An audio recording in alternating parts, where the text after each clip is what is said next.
বাংলাদেশ ছিটকে গেল AFC Asian cup থেকে।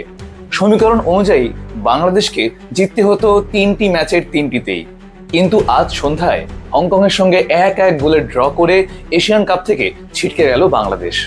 আবারও রক্ষণভাগের সহজ ভুলের মাসুল গুনতে হলো বাংলাদেশকে। তারিক কাজীর সেই পিছলে যাওয়া প্রতীকী হয়ে রইল।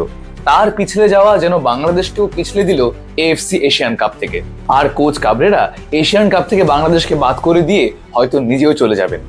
হামজা, সমিত, সোমদের যে সোনালীর প্রজন্মকে নিয়ে বাংলাদেশের মানুষদের যে আবেগ ও উত্তেজনা ছিল তাকে দমিয়ে দিয়ে গেলেন কোচ কাবরেরা। কারণ তার যে খেলার ভিশন, তাতে বাংলাদেশের খেলোয়াড়দের উন্নতি হওয়া সম্ভব ছিল না।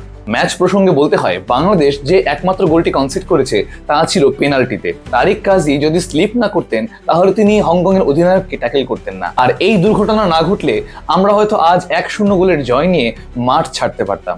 কিন্তু বরাবরের মতনই রক্ষণভাগই আমাদের কাল হয়ে দাঁড়ালো। অপরদিকে 84 মিনিটে বাংলাদেশ যে গোলটি করে তা ছিল সত্যি দেখার মতো। ফাহমিদুল নিজে গোলের দিকে হেড না দিয়ে হেড দিয়ে বলটিকে ডি বক্সের দিকে ফেললেন, আর রাকিব সেটাকে ফিনিশ করলেন। উদযাপন করলেন ক্রিস্টিয়ানো রোনালদোর মতন বিলবোর্ডের ওপর বসে।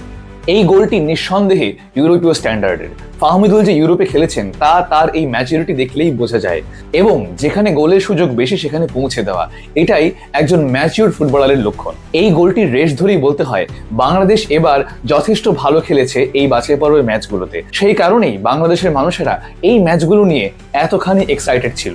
কিন্তু 1-2 কাবরেরা কখনোই বাংলাদেশের মানুষের ফুটবলের আবেগকে নষ্ট করতে পারে না, বড়জোর সাময়িকভাবে দমিয়ে রাখতে পারে।